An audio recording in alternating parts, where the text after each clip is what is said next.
Hi, let's talk about something which is simple but very important in life.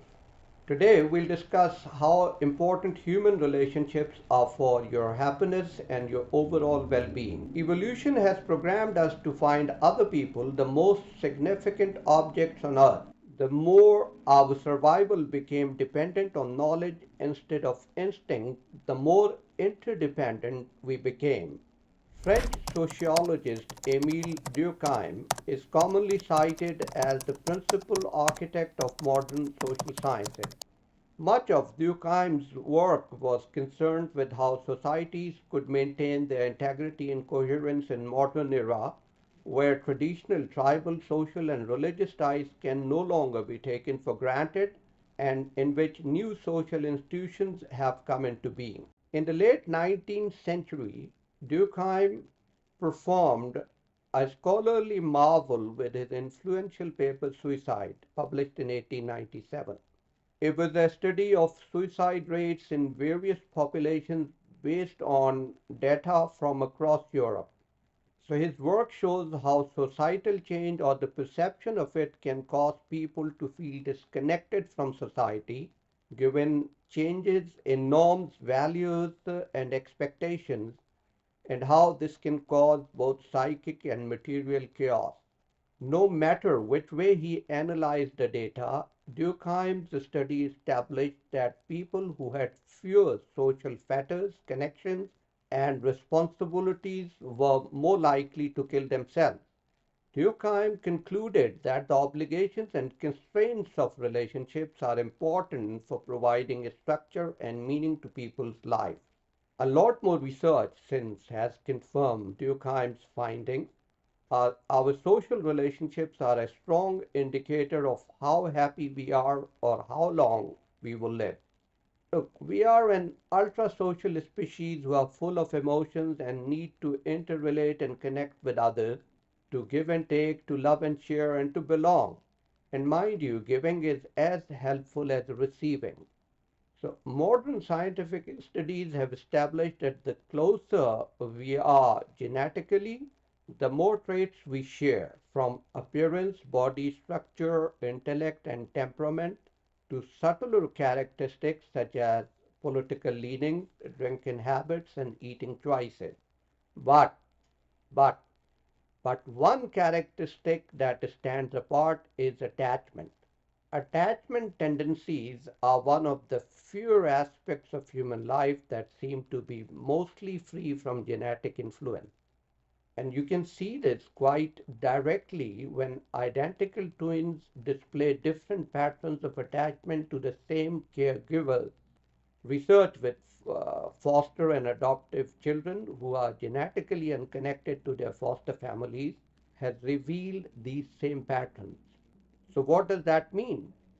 That means that none of our relationships are passed down to us as destiny. Yeah, that means we have complete choice in building and managing our relationships and attachments. The choice to understand another person and the choice to bring the qualities of compassion, openness, attention, and acceptance into our relationship. So you must take responsibility for your relationships. Positive, consistent, and caring connections are a great reinforcer of your happiness and self acceptance. Make your relationships with your family, friends, and colleagues a constant source of joy in life. A supportive social network mitigates tribulations, be it physical, emotional, or financial. From marriage to casual meeting, every relationship demands redirection of attention and realignment of goals. But the good news is that human relations are malleable and you can transform unpleasant relations into tolerable and sometimes even pleasant ones. Let's now discuss three primary types of social connections and see if that helps you learn a few important things.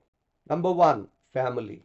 Usually, family is the source of most intense and significant experiences in life.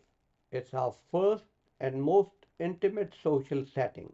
Families that are warm and supportive and invest attention in one another's goals are more likely to include happy individuals.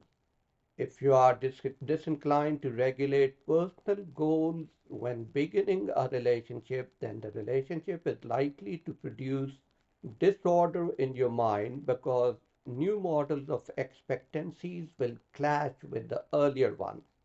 This is truer than ever for marital relationships because external reasons for staying married despite conflicts have become less compelling and increasingly so. So, when you decide to invest attention unreservedly in a marriage, a great deal of energy becomes available for living rather than being expended in worrying about maximizing emotional gains. Every close relationship has a need to constantly increase challenges and skills. Nothing explains this better than parents' relationships with children, from birth to infancy to childhood to kindergarten to college. Parents keep regulating the symmetry of challenges and skills between children and their environments.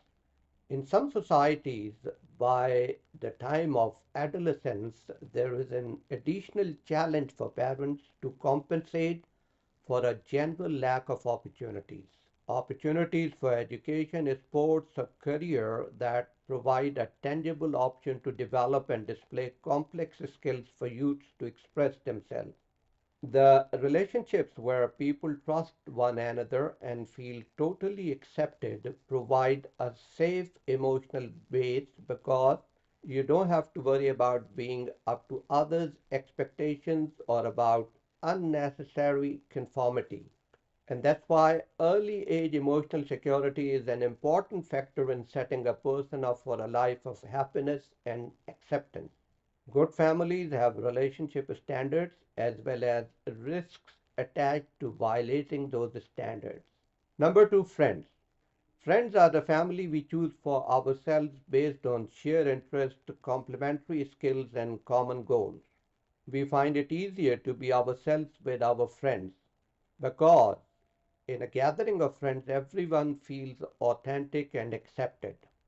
Studies have found that people are generally in the best mood when they are with friends, and that's understandable. You know why? Because most situations require us to fulfill the responsibility of playing a role. In most situations, you are either an employee or a boss or a teacher or a parent, but it's only with friends that you can let it all hang out and be yourself, right? So, like other relationships, our friendship can also take different forms, from highly positive to destructive ones.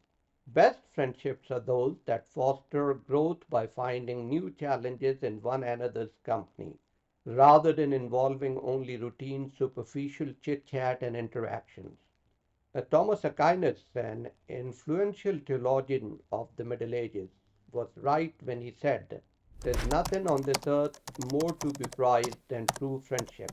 And friendship can underpin any relationship, even a good marriage is where your spouse is also a close friend. And then number three, groups. So in addition to family of or friends, we can also invest attention, emotions, and objectives shared by a larger interpersonal system like a social or cultural group or a political party or an association. Moving into a larger social system provides us with opportunities for more complex activities. A great group can be a joy, a check, and a source of inspiration, support, and even love. Being with people who share our passion and our desire to excel through it brings affirmation, inspiration, and synergy. So, participating in a happy corporation or sports team or a welfare organization can be amazingly redemptive. You enjoy it more when involvement in a group stems from intrinsic motivation, is in line with your skills, and is intended to benefit others in the process. Life would be a lot poorer, believe me, if some of us didn't find happiness in investing their attention in common concerns. So, when you are in a career that requires you to work as a team or an organization, finding the right tribe is very important. If you feel that you're with the wrong tribe, it's a good indication that you should rather be somewhere else. Life is a collaborative venture. Think about your perspective on these three major categories of relationships and how you make yours more productive. Take care. Thank you.